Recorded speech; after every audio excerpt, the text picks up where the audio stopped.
We dismiss history at our peril. Liberty Nation Radio with Mark Angelides. And you're back on Liberty Nation Radio. I remain your host, Mark Angelides. We're continuing our long conversation with Tim Donner, Liberty Nation senior political analyst and longtime host of this here radio show. Now, Tim, I think we've really run the gamut on many topics that are impacting Washington, D.C. and the country around it, from as you call them, the Beltway bandits and beyond. But I guess it's time we've got to dive into USAID and the reactions to that. Now, I've got a clip. It's quite a long one, but it's from Democrat Jamie Raskin. So, Tim, have a quick listen to this and let me know what you think coming out. The CFPB, which is now under attack, which has essentially been shut down de facto by Elon Musk, saves Americans $15 billion a year. It got consumers $17.5 billion back since 2011. So they're shutting down the agencies that help the American people. The EPA gives us clean air and clean water. The NLRB and the Labor Department, which have been targeted, are defending the right to organize into a union and to collectively bargain. The Consumer Financial Protection Bureau protects all of us against rip-off practices by banks and so on. And it's not enough for Elon Musk to arrogate to himself the unilateral power which belongs to Congress and shut down agencies that we've created and that we've appropriated funds for. What do you make of that? Well, I tell you what, if the Democrats want to play the numbers game, they're fighting a losing battle, because the numbers are the things that Elon Musk and Doge and Trump are unmasking. The tens of billions, probably hundreds of billions of dollars of spending, of which the American people would certainly not approve. DEI programs, transgender operas, things like this. I mean, you just take 5 things. We'll just pick 5 of the dozens of USAID programs. And by the way, whoever heard of USAID really before this? American people thought that it was, a well-intentioned agency that sent food and supplies and money to the needy across the world, because they thought AID meant just aid. But it's the Agency for International Development. And what they're developing is a progressive agenda to try and spread across the world. Well, the list of head-spinning expenditures by USAID and other federal agencies is almost incomprehensible. Let's go with 5 of them, just to give examples. $32,000 for a transgender comic book in Peru, $47,000 for a transgender opera in Colombia, and it keeps getting larger and larger. $70,000 for a DEI musical in Ireland, $1.5 million to, quote, advance diversity, equity, and inclusion, DEI, in Serbia, $2 million for sex changes and LGBT activism in Guatemala. These are the kind of things that are hidden from the American people, that are clearly on the progressive docket. There's a theme there I'm noticing, Tim. Yes, there's an absolute theme. Well, see, they cannot win with these type of policies at the ballot box, and they cannot sell them to the American people publicly.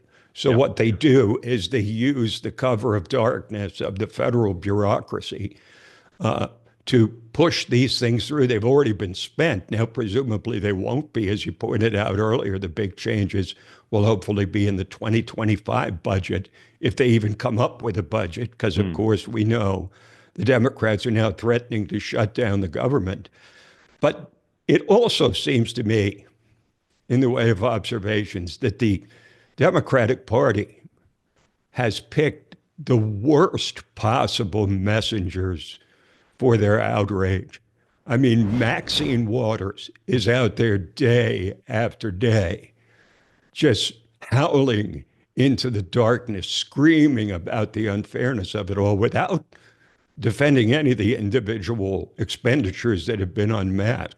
I don't think that Maxine Waters is the kind of person that many Americans are going to much listen to, nor is Elizabeth Warren, who, of course, has become something of a laugh line ever since the whole Pocahontas and Tim, be fair. fake Indian She's only narrative. 1,096th of a laugh line.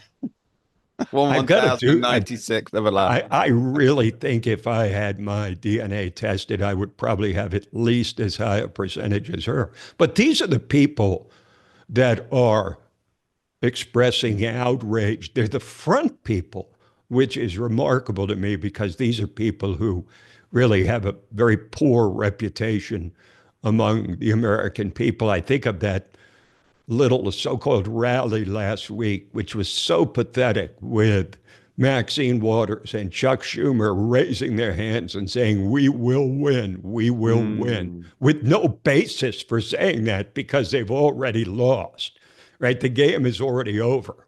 I mean, it's like that Trump is ahead by 65 points in the fourth quarter of the football game, and they are trying to pretend they can come back and win the game.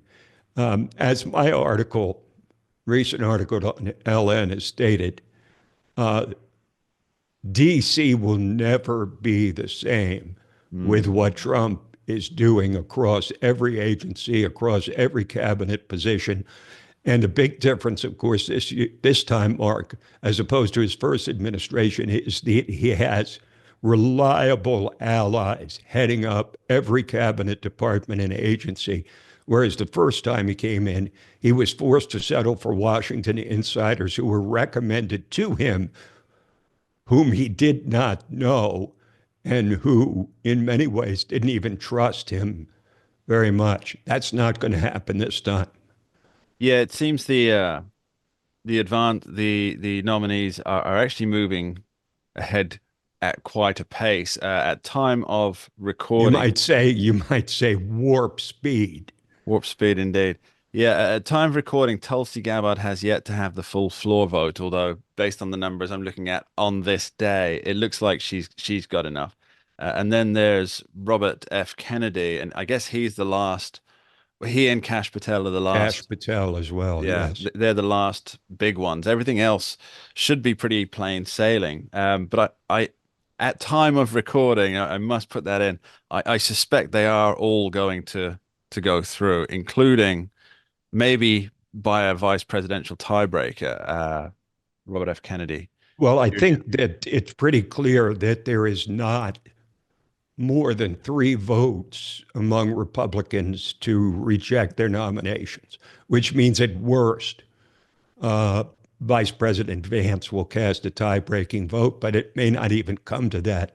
I mean, Mitch McConnell was able to oppose the nomination of Pete Hegseth, I think mostly because they could afford to lose him, so they said, go ahead and make whatever statement you have to make by voting against him.